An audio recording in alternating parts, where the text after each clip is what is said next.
Você está no canal Eu Estudo a Lição com o pastor Samuel Camilo. Hoje é quinta-feira, dia 4 de maio de 2023. E o tema que estudaremos na nossa lição será o ano de 1844. Você já sabe que durante essa semana estamos estudando a respeito do maior período profético estabelecido dentro do contexto da Bíblia, que é o período de 2.300 dias-anos, a profecia das 2.300 tardes e manhãs. Até o presente momento, já vimos que o Senhor Deus cortou desse período maior de 2.300 anos o período de 70 semanas, ou 490 anos. Esse período estaria determinado sobre o povo de Israel. Nesse mesmo período, o Messias viria, já vimos, no ano 27 da nossa era, e ao mesmo tempo, ele seria morto, já vimos também no ano 31 da nossa era. Tudo dentro do contexto da profecia. E o período de graça continuaria para eles até o ano 34 da nossa era.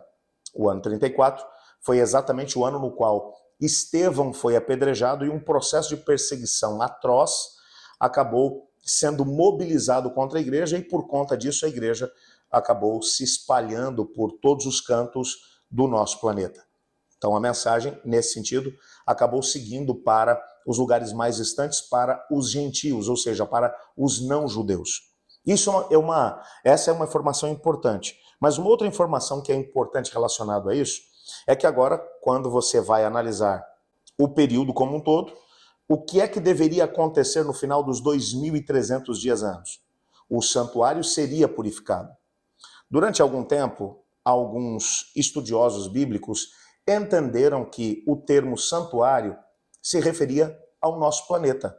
Então, algumas pessoas, dentre eles, inclusive até mesmo Guilherme Miller, interpretaram que o final dos 2.300 dias representaria a purificação da terra com o fogo, ou seja, a segunda vinda de Cristo Jesus. Eles estavam certos na interpretação da profecia, ou de que o tempo se cumpriria em 1844, porque você pega agora dos 2.300 dias-anos, você subtrai os 490 anos, você tem 1.810 anos. Você agora pega o ano 34 da nossa era, o ano em que Estevão foi martirizado. Coloca agora mais 1.810 anos. Na sequência, você vai obrigatoriamente chegar ao ano de 1844. Então, nesse ano especificamente, o final dos 2.300 dias-anos aconteceria e o santuário seria purificado. Entretanto, já percebemos que, pela interpretação tradicional, que foi sustentada por muitos, inclusive por muitos reformadores, de que o final desse período, a purificação do santuário seria especificamente a purificação da terra, já vimos que essa interpretação ela não se adequa àquilo que a Bíblia vai mencionar. O final dos 2.300 anos representaria o início do julgamento no céu. Tá, mas o que é que tem a ver purificação do santuário com juízo, com julgamento? Para podermos entender isso e entender o termo purificação do santuário, nós temos que voltar na Bíblia para poder tentar entender aonde aparece esse mesmo termo e em que contexto ele aparece.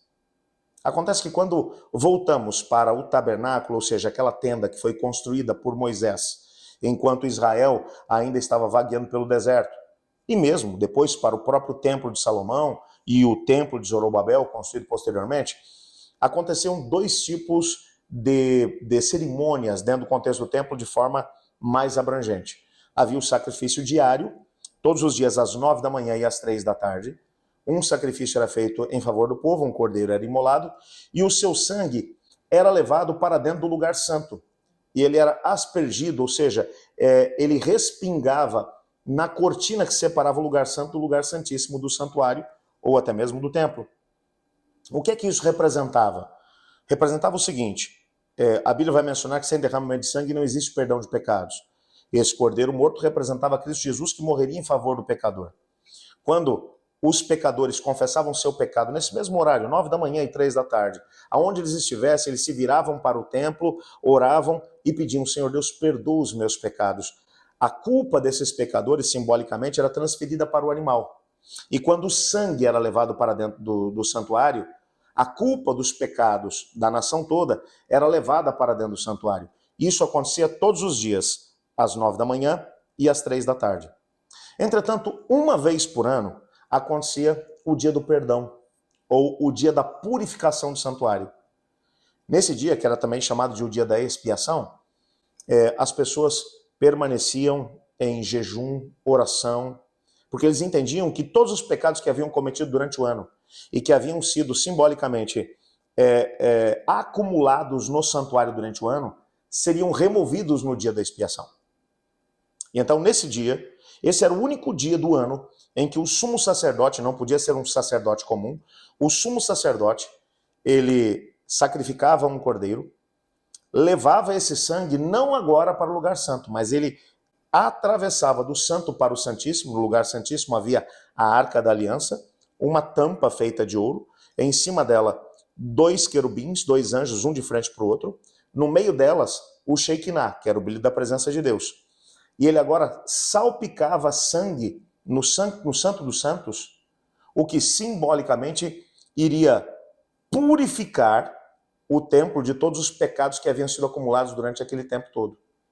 Ele retornava agora, ele colocava as mãos sobre a cabeça de um outro bode, que seria o bode por Azazel, ou para Azazel, e confessava os pecados da nação sobre aquele animal. Esse animal não era degolado e ele não morria, portanto, tendo derramamento de sangue. Ele era levado até o deserto e era amarrado ali onde ele morria. O que é que isso simbolizava? Que cada pecado cometido pelo pecador, ele tem 2 culpados. Como assim, pastor? Bom, o indivíduo peca porque ele escolhe pecar, então ele tem uma parcela de culpa nisso tudo. Mas ele escolhe pecar porque alguém o tentou. E então nós temos a rebelião no nosso planeta, e toda tentação que vem sobre o ser humano, ela é de origem maligna, ela vem por parte do inimigo de Deus. Então há uma parte da culpa pelos pecados que cometemos que é do inimigo do Senhor. A morte de Cristo Jesus na cruz do Calvário, representada pelo cordeiro que era imolado, ela não paga o preço da culpa de Satanás. Paga o preço da culpa do pecador. Os pecados agora removidos dentro do santuário eram agora confessados ou colocados sobre esse bode para Azazel, representando agora Satanás, que no final de todo o processo de julgamento, ele seria culpado e morreria no lago que arde com fogo e enxofre. Ele seria completamente destruído, não apenas pelos seus pecados, mas pela parcela de culpa que ele tem nos pecados de todas as pessoas que foram perdoadas por Cristo Jesus. Esse era o dia que, então, no final dele, o santuário estava devidamente purificado. É claro que dentro do cerimonial de Israel, no dia seguinte começava tudo de novo, e um ano depois, outro ritual de purificação. Esse era o dia em que o santuário seria purificado. Essa imagem agora é a imagem que é transferida, ou que é trazida por Daniel, nessa mesma figura. São 2.300 tardes e manhãs e o santuário será purificado. O que Deus está dizendo é o seguinte: o dia da expiação vai chegar. O dia em que a absolvição do povo de Deus vai acontecer. Por todos os pecados cometidos desde Adão até a última pessoa a pecar antes de Jesus Cristo voltar. Antes que Cristo Jesus termine o seu processo de juízo no céu, que começou especificamente no final dos 2.300 anos, essa é a última fase de graça para a humanidade agora. Do final dos 2.300 anos até o momento da vinda de Jesus, ou um pouco antes, quando a porta da graça for fechada, o Senhor Jesus estará dirigindo um processo de julgamento no céu.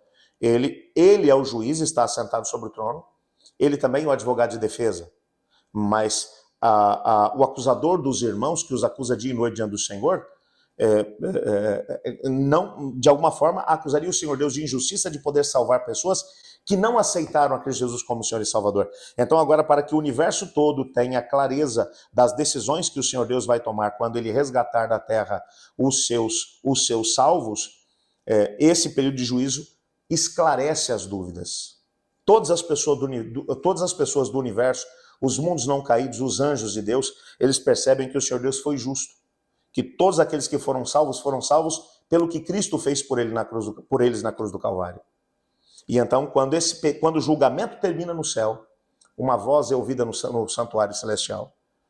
Está consumado, está terminado. E então Jesus Cristo se levanta e vem à terra junto com todos os seus anjos para poder buscar os seus filhos. Até lá, ainda existe graça. Agora pense comigo numa coisa. Esse período de juízo começou no ano de 1844. Em que parte do juízo estamos? Não faço ideia. Mas imagino que já estamos no finalzinho do finalzinho. Muito em breve, a graça que hoje está à nossa disposição, ela terminará. Hoje temos a oportunidade de, com o poder de uma decisão, de uma escolha, dizer: Senhor, coloco minha vida nas suas mãos. Eu quero orar hoje pedindo a Deus para que nos ajude nesse tempo solene em que vivemos. Enquanto o juízo acontece no céu, que nós tenhamos a oportunidade de tomar as decisões que nos colocarão absolvidos diante do Senhor. Você não quer orar comigo por isso? Antes, entretanto, de poder orar por esse pedido especificamente, eu te convido para vir comigo para a nossa comunidade de oração, para podermos orar por alguns pedidos que nos foram enviados. A irmã Helena Reis, ela pede que continuemos orando por sua saúde. Ela está fazendo alguns exames, eu subentendo aqui pela mensagem que ela vai fazer uma cirurgia, e ela pede que oremos para que tudo possa correr bem, e ao mesmo tempo pede oração pelos seus filhos, pela sua família, para que todos possam estar seguindo o caminho do Senhor Deus. Há também aqui um pedido feito pela Oneida Messias. Ela diz: peço oração por minha vida espiritual e por um processo trabalhista que tramita na justiça, para que a vontade de Deus seja feita. Vamos orar por isso. A Jana Souza, ela diz: peço encarecidamente que orem pela saúde da minha mãe. Nós vamos estar orando por isso. A Senilda Rodrigues, ela diz: irmãos, continuem orando uns pelos outros. Precisamos muito de Deus em nossa vida. Vamos orar por isso, sim. Senhor Deus, amado Pai, obrigado, porque sabemos que estamos vivendo numa hora solene da história da humanidade. Ajuda-nos a tomarmos as decisões que nos colocarão ao lado de Cristo Jesus. Por favor, colocamos também diante do Senhor cada pedido aqui feito e pedimos que o Senhor intervenha de acordo com a sua vontade. Pois em nome de Jesus que oramos. Amém. Eu estudo a lição. E você?